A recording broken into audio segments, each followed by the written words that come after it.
మొట్టమొదటిసారిగా అసైన్డ్ రైతులకు ఈరోజు పట్టా భూములు వస్తూ ఉన్నాయి, పట్టాలు చేతికి వస్తూ ఉన్నాయి.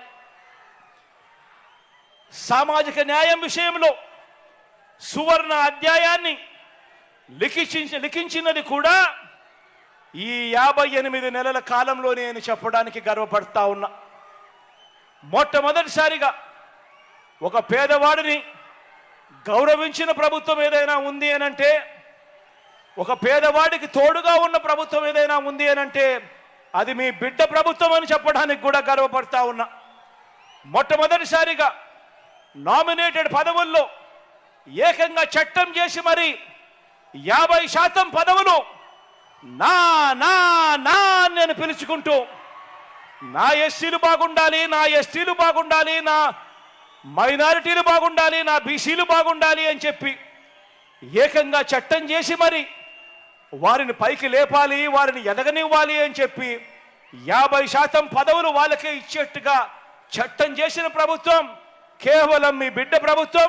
జరిగినది ఈ 58 నెలల కాలంలో నేను చెప్పడానికి గర్వపడతా ఉన్నా. మంత్రి మండలిలో ఏకంగా 68% పదవులు ఈ వర్గాలకే ఇవ్వడం దగ్గర నుంచి మొదలెడితే 2,31,000 ప్రభుత్వ ఉద్యోగాలు.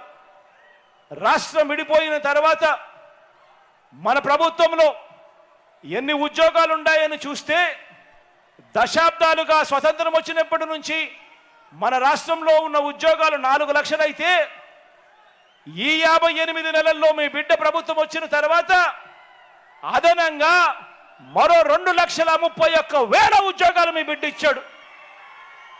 ఆ 2,30,000 ఉద్యోగాలలో ఏకంగా 80% ఉద్యోగాలు నా నా నా నా నేను పిలుచుకుంటా ఉన్నా. నా ఎస్సీలు, నా ఎస్టీలు, నా బీసీలు, నా మైనారిటీలు అని చెప్పి ఏకంగా 80% ఉద్యోగాలు ఆ వర్గాలకే దక్కాయి అనంటే ఆలోచన చేయమని కోరుతా ఉన్నా. నేను ఇక్కడే ఒక విషయం చెప్తా ఉన్నా. ప్రతి పేదవాడు బాగుండాలి, ప్రతి పేదవాడు కూడా బాగుండాలి. ఆర్థికంగా ఇబ్బందులు పడతా ఉన్న ఏ వర్గాలు ఉండకూడదు. అన్ని వర్గాలు రాజకీయంగా, ఆర్థికంగా, సామాజికంగా ఎదగాలి అని ప్రతి అడుగులోనూ మీ బిడ్డ తాపత్రయపడుతూ అడుగులు వేశాడు.